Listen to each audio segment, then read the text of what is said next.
Hey everyone, Evan the Paramedic Coach. I'm going to be reacting to a video, the first season, the first episode of Nightwatch. Smash that like button, hit subscribe, and let's get into it. A lot of trauma happens at night. You know, if you're going to shoot somebody, you're going to do it at night, most likely. If you're going to stab them, you're going to do it at night.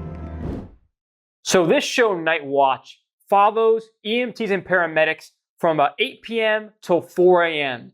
They're calling this the night watch, the night shift. So what she's getting at is that there's a different type of emergency. There's a difference in scene safety at night. Here's the thing about EMS though. Whether it's the day or the nighttime, you gotta be ready for any type of call. Medical, trauma, whatever. There's no better feeling than knowing that you got somebody from point A to point B alive, when in any other circumstance, had you not been there, they would have been dead. So what she's talking about here is exactly why EMS was created in the first place, to extend life. If we have an emergency going out in the field, we're able to take care of that patient, stabilize that patient, extend their life to get to hospital to get that definitive care. Gavin is my partner. You definitely have to have a good partner who has the same night watch mentality, that's gonna watch your back. You don't have to worry about that in the sunshine.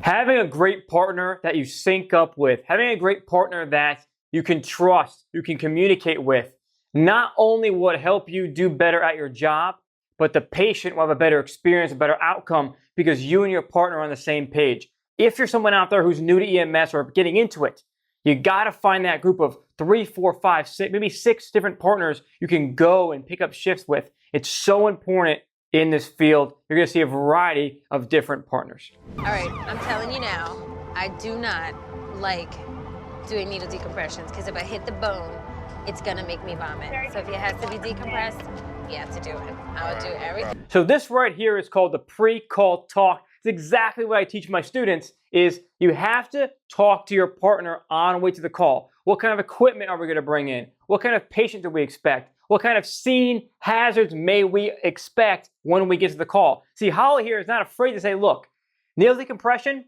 I don't really like it that much. So I'll do A, B, C, D, and you just do the decompression. So everyone knows their roles and responsibilities when they get to this scene. Again, this helps not only with your care, but with the ultimate patient outcome. Don't move, don't move, don't move. Don't move. He's out of it. One more quick, please. It's 2 here, one here, one there. One to the right forearm. Hey, just calm down, my man. So right here, we have a high-level trauma patient. The first thing we gotta do is use those shears, expose our patient, looking for any major bleeding, entry wounds, exit wounds, any sort of major life threats. We wanna find that first, and we wanna first stabilize this patient. That's the first step in any trauma. Heart rate slowing. Left decompression, Holly. Who's riding? I'm driving. Yeah. Who's riding? This scene is so critical on a trauma patient. Notice the paramedic driving the ambulance. He's saying, who's riding? Who's riding? The reason he's saying that is we do not want to wait on scene with a trauma patient. We want to stabilize them, find the wounds, and then we want to get going. The rest of the stuff we can do in hospital. Ultimately, if this patient is going to survive, they're going to need a surgeon. They're going to need surgery. So we got to get them there to a trauma center now. He was not breathing well on his own. He went from alert and talking to completely unresponsive. The biggest life threat with this patient right now is the chest and the femur losing blood due to the gunshot injury. Now, the second piece here is the airway. We need to secure our trauma patient's airway. Without any success. So we knew we had to get him an airway or he was gonna die. Try to relax, man. Come on, baby, relax. Now you're probably wondering, what's a doctor doing in the back of the ambulance? Well, on critical calls in some areas in EMS, we actually have doctors in fly cars. They don't always come out, but for very severe critical calls, they may come out in the field to assist. Secondly, sometimes residents in the ER go out into EMS to actually get some experience while they're doing their training. And the second piece we know is pads on the patient, right? Anytime we have a critical patient, we want to place those pads in case they go into cardiac arrest. Shove it on in. Boom. hold it. We were able to get the airway in and decompress his chest. So his... Two big steps that Holly's talking about in this patient care. One, the doctor tried multiple times to place a breathing tube in the patient's trachea. We call that intubation. Wasn't able to do that, but we have a backup airway in EMS. It appears here they used a King LT. I'll put a picture of that here. That puts the airway right in front of the opening, the laryngeal opening to the trachea. So better than breathing all the way out here with a BVM. I'll show you a picture of that right here. Now the second piece, she mentions needle decompression. What is that? If someone has a gunshot wound to their chest, let's say I get shot here, right? If I get shot here, air from the outside world goes into my chest, collapses my lung. I can place a needle inside the lung cavity here, right in here, and then it will allow the air to escape out of the chest, thus reinflating my lung. Life-saving maneuver. My adrenaline rushes when it's over. I definitely feel I have to come off that high. A major point of EMS here, you can be at one moment sitting down, eating a sandwich, having lunch. The next moment, you are on the most critical call. Only 5 minutes later on the most critical call of your life. That adrenaline rush, up and down sequences, that will be a huge part of you working inside of EMS. Things pretty hard sometimes. He's very serious. I still always try to get him to smile and see the bright side that, hey, had it not been for us, that kid would have been dead on the street. This is exactly what I tell my students and any new provider in the ambulance. Our job is to do the best we can for the patient in that moment. And then we have to go from there onto the next call and to the next call. It can take a toll on you, but you have to remember, if we're not there for the patient, then who's gonna be there? We have to be there for the patient. They got a pulse back? Got a pulse back, taking him up to surgery, Gavin.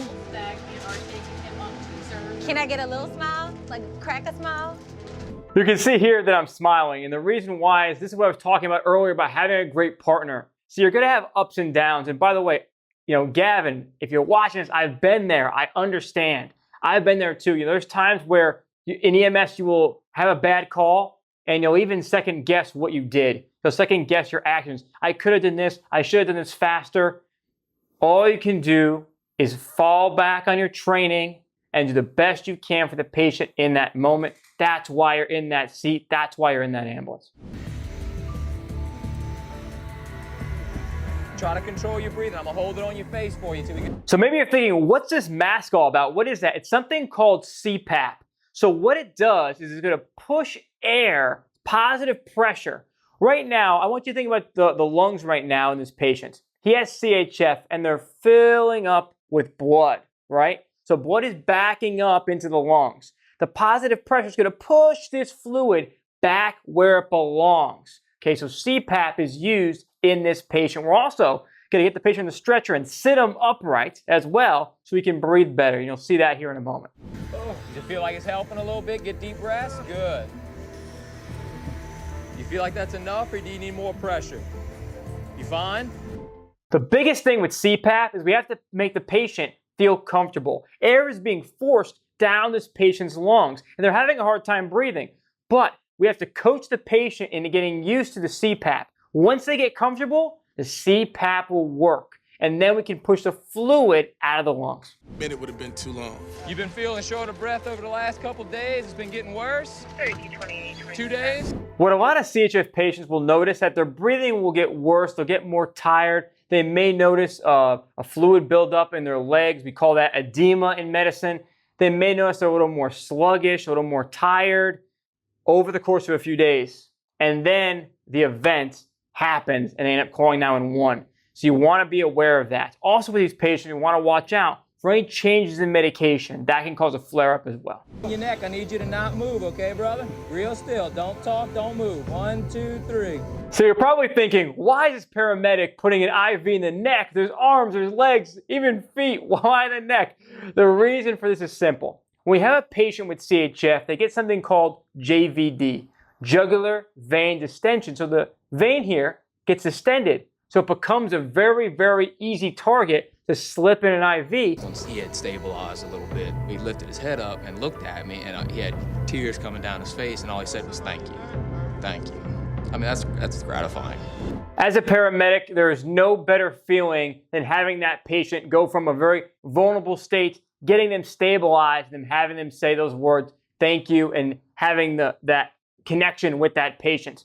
Now, if you are somebody out there that's getting ready for school, maybe you're in school, or you're getting ready for national registry exams, the first link in the description is my video study course. And just for watching this video, I'll give you lifetime access to it right now. You can learn more, but the first link in the description. My friends, take care. See you next time.